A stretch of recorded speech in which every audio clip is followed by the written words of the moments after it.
Shalom and welcome to 2 Minutes of Torah. This year is entitled B'Av Tisha B'Av Tafshin Hey, 2015. The idea of sensitivity to another human being.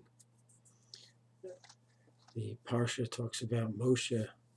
He's telling the Jewish people, rebuking them, Sefer Devarim, Parsha Devarim, about what they've done wrong in the Midbar. He's trying to be as gentle as possible by alluding to the place without mentioning every time exactly what they did wrong, trying to be sensitive to them. But in the middle of the rebuke, Pasuk Lamed Zayin, Parak Aleph, he writes, Gami etadav biglalchem.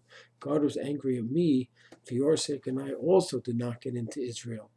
Just like you did not get into Israel because of the Meraglim, Hashem was angry at me for your sake. What does that mean? It's so clear throughout the Torah that Moshe did not get into Israel because of the issue with the rock.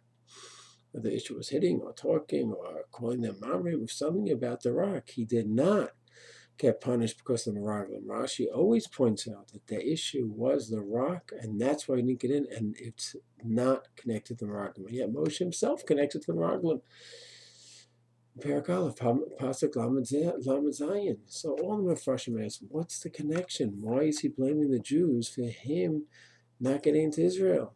It was his issue with the rock. So everyone tries to make sense. Ramban, Kli Yakar, Sforno.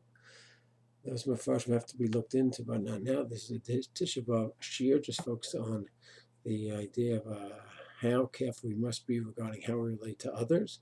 So Rav Shimon Schwab says an answer which I never would say on my own, but it's Rav Shimon Schwab, that what?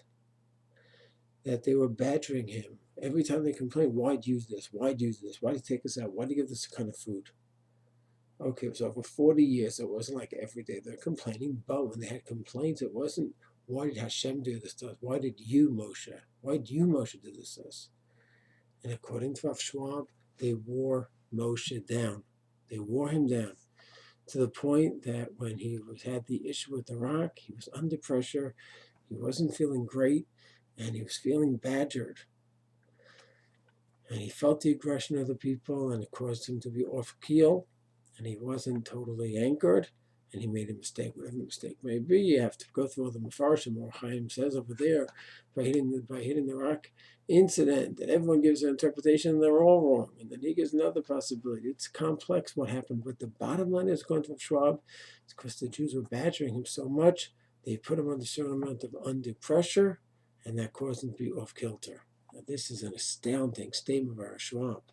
He's saying that the Jews, by being so hard on Moshe and complaining so much against Moshe, they took Moshe out of his equilibrium, and therefore Moshe rebuked them. He said, because of you, I'm not getting in. Meaning, because of you, I felt the pressure. I did something wrong and that I'm responsible for, but you have a chalik in this as well. The ramifications for us, and especially on Tisha B'Av, is incredible.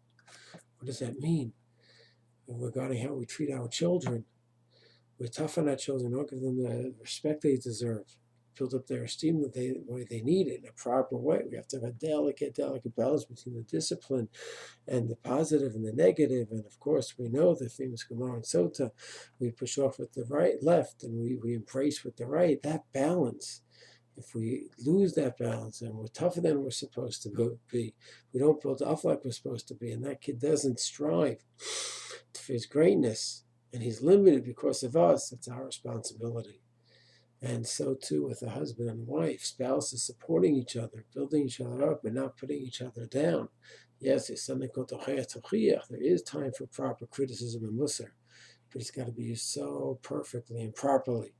And if we overstep our boundaries, where it is not proper musar, instead it's just condemning and criticizing unnecessarily, and putting a person down, making him feel bad about himself or herself. So then we might get into what Moshe said, that you guys have a chalik in my sin. And so too with us, when we're relating to other people, we put them down, make them feel bad about themselves, that they can't achieve that potential. And they're off kilter because of what we did to them. We have responsibility, we have a chalik in their lack of perfection, lack of spirituality, and lack of growth. Can I think of a better day, Tisha B'Av, to discuss such a topic of that extra level of sensitivity that we need to have to every other Jew, and to make sure that we give everyone their due, the respect, and if it's criticism that they need, it's done with such care and sensitivity and so thought through.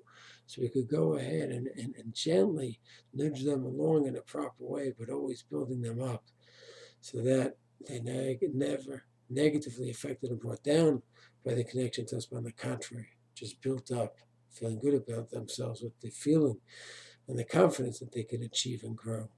Shalom, may we zoche to rebuild a Beit HaMikdash and bring Korbanot there together.